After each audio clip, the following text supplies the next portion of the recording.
ನಮಸ್ಕಾರ. ನನ್ನ ಹೆಸರು ಅಶ್ವಿನಿ. ಇವತ್ತು ಒಂದು ಇನ್ಸಿಡೆಂಟನ್ನು ಡೀಟೇಲ್ ಆಗಿ ನೋಡೋಣ. ಏನಾಯ್ತಂದರೆ, ಫ್ಯಾಮಿಲಿಯಲ್ಲಿ ಯಾವುದೇ ಒಂದು ಇನ್ಸಿಡೆಂಟು, ಘಟನೆ ಅಥವಾ ಇಂಪಾರ್ಟೆಂಟ್ ಫಂಕ್ಷನ್ ಇದ್ದರೆ ಒಬ್ಬರೇ ರಿಸ್ಪಾನ್ಸಿಬಿಲಿಟಿ ತೊಗೊಳ್ಳಲ್ಲ. ಎಲ್ಲರೂ ರಿಸ್ಪಾನ್ಸಿಬಿಲಿಟಿನ ಶೇರ್ ಮಾಡ್ಕೋತೀವಿ. ನಿಮಗೂ ಗೊತ್ತಲ್ವಾ, ಒಬ್ಬರಿಗೆ ಎಲ್ಲ ಜವಾಬ್ದಾರಿ ಬಿಡಲ್ಲ. ಅದೇ ರೀತಿ once in a life time ಒಂದು ಇಂಪಾರ್ಟೆಂಟ್ ಘಟನೆ ಇತ್ತು. ನಾವು ಊರಿಗೆ ಹೋಗೋ ಮುಂಚೆ ನಾನು ನನ್ನ ಮಗ ನಮ್ಮ ಮನೆಯವ್ರಿಗೆ ಪ್ರಾಮಿಸ್ ಮಾಡಿದ್ವಿ that we will be back, ನಾವು ವಾಪಸ್ ಬಂದುಬಿಡ್ತೀವಿ, ರೀಚ್ ಆಗ್ತೀವಿ ಅಂತ. ಸಮ್ ರೀಸನ್ಗೆ 5 days ಕಂಟಿನ್ಯೂಯಸ್ಲಿ ನಮ್ಮ ಫ್ಲೈಟ್ ಕ್ಯಾನ್ಸಲ್ ಆಗಿ ನಮಗೆ ರೀಚ್ ಆಗೋಕ್ಕಾಗಲಿಲ್ಲ. ವಿ ಫೇಲ್ಡ್, ಪ್ರಾಮಿಸ್ನ ಇಟ್ಕೊಳ್ಳೋಕ್ಕಾಗಲಿಲ್ಲ. ಈ ಘಟನೆಗೆ ಏನೇನಾಯಿತು, ಯಾರ್ಯಾರು ಹೇಗೆ ರಿಯಾಕ್ಟ್ ಮಾಡಿದರು ಅಂತ ಹೇಳ್ತೀನಿ. ನಾವಿರೋದು ಹಳ್ಳಿನಲ್ಲಿ, ಊರಿಗೋಗಿದ್ವಿ ಅನ್ನಲ್ಲ, ಅಲ್ಲಿ ನಮ್ಮ ತಾಯಿ ಮನೆ ಇರೋದು ಹಳ್ಳಿನಲ್ಲಿ. ಅಲ್ಲಿಂದ ಏರ್ಪೋರ್ಟ್ಗೆ 4 hours ಜರ್ನಿ.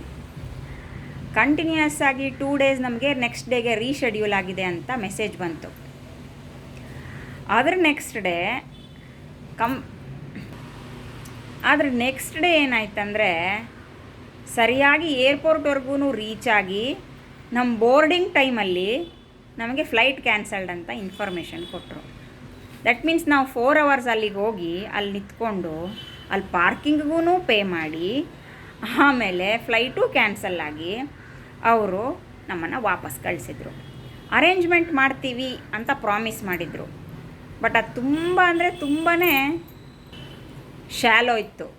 ಯಾಕಂದರೆ ಏನೋ ಒಂದು ಬಸ್ನಲ್ಲಿ ಅರೇಂಜ್ ಮಾಡಿಬಿಟ್ಟು 13 hours ಕುತ್ಕೊಂಡು ಹೋಗಿ ಅಂತ ಕಳಿಸಿದ್ರು, ವಿಚ್ ವಾಸ್ ನಾಟ್ ಪಾಸಿಬಲ್. ಅಷ್ಟೊಂದು ಜನರಿಗೆ, ಅಷ್ಟೊಂದು ಲಗೇಜಿಗೆ, ಅದು ಕುತ್ಕೊಂಡು ಹೋಗೋ ಬಸ್ಸಲ್ಲಿ ಸರಿಯಾಗಿ 13 hours 15 hours ಎಲ್ಲ ಹೋಗೋದಂದರೆ ಹುಡುಗಾಟಿಗೆ ಅಲ್ಲ, ತಮಾಷೆ ಅಲ್ಲ. ವಯಸ್ಸಾಗಿರೋರು ಇರ್ತಾರೆ, ಚಿಕ್ಕ ಮಕ್ಕಳು ಇರ್ತಾರೆ, ಹೇಗೆ ಕುತ್ಕೊಂಡು ಹೋಗೋದ್ರಿ 13-14 hours? ಅಷ್ಟಾಗಿ ಬಸ್ಸಲ್ಲೇ ಹೋಗಬೇಕು, ಟ್ರೈನಲ್ಲೇ ಹೋಗಬೇಕು ಅನ್ನೋ ಆಪ್ಷನ್ ಇದ್ದರೆ ನಾವು ಫ್ಲೈಟಿಗೆ ಬುಕ್ ಮಾಡ್ತಾನೆ ಇರಲಿಲ್ಲ ಅಲ್ವಾ. ಅದನ್ನ ಬಿಡಿ. ಆಮೇಲೆ ಫೈನಲಿ ಎಲ್ಲರೂ ಫೈಟ್ ಮಾಡಿದ ಮೇಲೆ ಒಂದು ಕಾರ್ ಅರೇಂಜ್ ಮಾಡ್ತೀವಿ ಅಂತ ಅಗ್ರಿ ಮಾಡಿದರು. ಆ ಕಾರಲ್ಲಿ ನಾವು 13 hours ಜರ್ನಿ ಮಾಡ್ಕೊಂಡು ಹೋಗೋದು, ಬೆಳಗ್ಗೆ ನಮ್ಮನ್ನು ಡ್ರಾಪ್ ಮಾಡ್ತೀವಿ ಅಂತ. ಓಕೆ, ಇದು ಸೀನ್. ಆದರೆ ನಾವು ಅವತ್ತು ಕಾರಲ್ಲೂ ಹೋಗಲಿಲ್ಲ.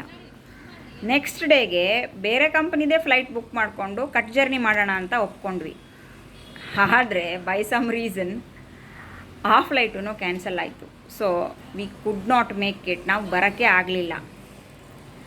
ನಮ್ಮ ಮನೆಯವ್ರಿಗೆ ಕೋಪ ಬಂತು ನಾವು ಬರಲಿಲ್ಲ ಅಂತ. ಆದರೆ ಅದ್ರ ಪ್ರೀವಿಯಸ್ ಡೇ ಕಾರ್ ಅರೇಂಜ್ ಮಾಡಿದ್ರಲ್ಲ, ಆಗ ಅವರೇನೆ ಪಕ್ಕ ಹೇಳಿದರು ಬರಲೇಬಾರ್ದು, ಬರಬಾರ್ದಂದರೆ ಬರಬಾರ್ದು ಅಂತ. ಮತ್ತು ನನಗೆ ಬೇಕಾದಷ್ಟು ಆ್ಯಂಗ್ರಿ ಮೆಸೇಜಸ್ ಎಲ್ಲ ಬಂತು. ಈಗ ಹೇಳಿ ನೀವು, ನಾನು ಕಾರಲ್ಲಿ ರೀಚ್ ಆಗ್ತಾಯಿದ್ದೆ ನನ್ನ ಮಗನ ತಗೊಂಡು, ಆ ಥರ ಅವ್ರ ಹತ್ರ ಜಗಳ ಮಾಡಬೇಕಿತ್ತಾ ಅಥವಾ ಸಿಚುವೇಶನನ್ನು ಅರ್ಥ ಮಾಡ್ಕೋಬೇಕಿತ್ತಾ? ಇವಾಗ ನನಗೆ ಆಪ್ಷನ್ ಇರೋದು ಆ ಸೀನನ್ನು ಅರ್ಥ ಮಾಡ್ಕೊಳ್ಳೋದಕ್ಕೆ. ಸೊ ನಾನು ಆ ಮೆಸೇಜನ್ನು 3 ಸತಿ ಓದಿದೆ ಮತ್ತು ಅವ್ರು ನಮಗೆ ಕಾರಲ್ಲಿ ಬರೋದು ಬೇಡ ಅಂತ ಹೇಳಿದ್ದಾರೆ ಅಂತ ನೆನಪಿಸ್ಕೊಂಡೆ.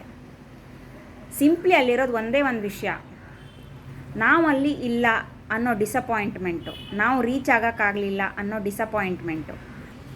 ನನ್ನ ಮಗ ಇನ್ ಬಿಟ್ವೀನ್ ಫೋನ್ ಮಾಡಿದಾಗ ಅವ್ರು ಒಂದು ಮಾತು ಹೇಳಿದರು, ಮಗನೇ ಎಷ್ಟೇ ಟ್ರೈ ಮಾಡಿದ್ರು ನೀನು ಕರೆಸ್ಕೊಳ್ಳೋಕ್ಕೆ ಆಗಲಿಲ್ಲ ಅಂತ. ಇದನ್ನೆಲ್ಲದನ್ನೂ ಒಂದ್ರ ಪಕ್ಕದಲ್ಲಿ ಒಂದು ಇಟ್ಕೊಂಡು ಘಟನೆನ ಅನಲೈಸ್ ಮಾಡಿದಾಗ ಸಿಂಪಲ್ಲಾಗಿ ಒಂದು ವಿಷಯ ಅರ್ಥ ಆಯಿತು. ನಾವಲ್ಲಿ ಇಲ್ಲ ಅನ್ನೋ ಡಿಸಪಾಯಿಂಟ್ಮೆಂಟ್ ಮಾತ್ರ ಇದೆ ಹೊರತು ನಮ್ಮ ಮೇಲೆ ಯಾವ ಕೋಪನೂ ಇಲ್ಲ ಅಂತ. ನಮ್ಮ ಹತ್ರ 13 hours ಕಾರಲ್ಲಿ ಕುತ್ಕೊಂಡು ಬಾ ಅಂತ ಹೇಳ್ಬೋದಾಗಿತ್ತು, ಬಟ್ ಅವ್ರು ಹೇಳಲಿಲ್ಲ. 13 ತಾಸು ಕುತ್ಕೊಂಡು ಹೋಗೋದು ತಮಾಷೆ ಅಲ್ಲ, ತುಂಬ ತೊಂದರೆ ಆಗುತ್ತೆ. ಕಾಲು ನೋವು ಬರುತ್ತೆ, ಮಗುನ ಕರ್ಕೊಂಡು ಹೋಗೋದು ಹೆಂಗೆ, ಇಳಿಯೋದು ಹೆಂಗೆ, ಅವ್ನು ನಿದ್ದೆ ಬಂದುಬಿಟ್ರೆ ಮಾಡೋದು ಹೆಂಗೆ. ಯಾರೋ ಅಪರಿಚಿತರ ಜೊತೆ ಜರ್ನಿ ಮಾಡಬೇಕು, ರಿಸ್ಕು ಜಾಸ್ತಿ ಇದೆ, ಅದಕ್ಕೆ ಬೇಡ ಅಂದರು. ಅಲ್ಲೇನಿತ್ತು ಹೇಳಿ, ನಮ್ಮ ಮೇಲಿನ ಕಾಳಜಿ, ಪ್ರೀತಿ ಅಲ್ವಾ. ಅದನ್ನು ಅರ್ಥ ಮಾಡಿಕೊಂಡು ನಾವು ಈ ಘಟನೆನ ಅನಲೈಸ್ ಮಾಡಿ, ಮತ್ತು ಇನ್ನೊಂದು ವಿಷಯ, ಅವರ ಜಾಗದಲ್ಲಿ ನಾನಿದ್ದಿದ್ದರೆ ನಾನೇನು ಮಾಡ್ತಾಯಿದ್ದೆ ಅಂತ ಯೋಚನೆ ಮಾಡಿದೆ. ನಾನೇನು ಅಂಥ ಒಳ್ಳೆಯವಳಲ್ಲ ಬಿಡಿ, ಆಕಾಶ ಭೂಮಿನೇ ಒಂದು ಮಾಡ್ತಾಯಿದ್ದೆ ಅಂತ ನನಗೆ ಅರ್ಥ ಆಯಿತು. ಸೊ ಅವ್ರೇನು ರಿಯಾಕ್ಟ್ ಮಾಡ್ತಾಯಿದ್ದಾರೆ ಅದು ಏನೂ ಅಲ್ಲ, ನಾನು ರಿಯಾಕ್ಟ್ ಮಾಡ್ತಾ ಇರೋದ್ರೆ 10% ಅಲ್ಲ 5% ಅಲ್ಲ ಅಂತ ಅನಿಸ್ಬಿಡ್ತು. ಅಲ್ಲಿಗೆ ಸಿಟ್ಟಾಕೋದಕ್ಕೆ ಅವಕಾಶನೇ ಇರಲಿಲ್ಲ. ಸೊ ಅಲ್ಲಿಗೆ ಆ ಆಪ್ಷನ್ ಮುಗೀತು. ನಾವು ನೆಕ್ಸ್ಟ್ ಡೇ ಆರಾಮಾಗಿ ಫ್ಲೈಟು ಬಂತು, ಆರಾಮಾಗಿ ಬಂದು ಮುಟ್ಟಿದ್ವಿ, ಮನೇಲಿ ಜಗಳನೂ ಆಗಲಿಲ್ಲ. ನಿಮ್ಮ ಮನೆಗಳಲ್ಲೂ ಈ ಥರ ಘಟನೆಗಳು ನಡೆಯುತ್ತೆ ಅಲ್ವಾ, ಡಿಸಪಾಯಿಂಟ್ಮೆಂಟ್ ಆಗೇ ಆಗುತ್ತೆ. ಆದರೆ ಆವಾಗ ನಾನೇ ದೊಡ್ಡವನು, ನಾನೇ ವಿನ್ ಆಗಬೇಕು, ನಾನು ಹೇಳ್ದಂಗೆ ನೀನು ಯಾಕೆ ಕೇಳಲಿಲ್ಲ ಅಂತ ನೆಕ್ಸ್ಟ್ ಅದನ್ನೇ ಮುಂದುವರ್ಸ್ಕೊಂಡು ಹೋದರೆ ರಿಲೇಷನ್ಶಿಪ್ ಹಾಳಾಗಿಬಿಡುತ್ತೆ ಎರಡು ವ್ಯಕ್ತಿಗಳ ನಡುವೆ. ಅದನ್ನು ಕೂಡ್ಸೋಕ್ಕಾಗಲ್ಲ. ಅದ್ರ ಬದಲು ಸರಿಯಾಗಿ ಅರ್ಥ ಮಾಡಿಕೊಂಡ್ರೆ ಜಗಳನೇ ಆಗಲ್ಲ. ನಾನು ಸುಮ್ಮನೆ ತಮಾಷೆಗೆ ನಮ್ಮ ಮನೆಯವ್ರ ಹತ್ರ ಕೇಳಿದೆ, ನಾನೇನಾದರೂ ಜಗಳ ಮಾಡಿದರೆ ಈ ಥರ ಎಲ್ಲ ಯಾಕೆ ಮೆಸೇಜ್ ಕಳಿಸಿದ್ದು ಅಂತ ವಾಪಸ್ ಬಂದಮೇಲೆ ಏನು ಮಾಡ್ತಾಯಿದ್ರಿ ಅಂತ. ಅವ್ರು ಸಿಂಪಲ್ಲಾಗಿ ಹೇಳಿದರು, ನಾನು ಕಳಿಸಿರೋ ಮೆಸೇಜ್ ಏನು ಅಂತ ನಿನಗೆ ಅರ್ಥ ಆಗುತ್ತೆ ಅಂತ ನನಗೆ ಗೊತ್ತು, ಅದಕ್ಕೆ ಧೈರ್ಯವಾಗಿ ಮೆಸೇಜ್ ಮಾಡಿದೆ ಅಂತ. ನಿಮ್ಮ ಪಾರ್ಟ್ನರ್ಗೂ ನಿಮ್ಮ ಮೇಲೆ ಇಷ್ಟೇ ಟ್ರಸ್ಟ್ ಇದೆಯಾ? ಯೋಚನೆ ಮಾಡಿ.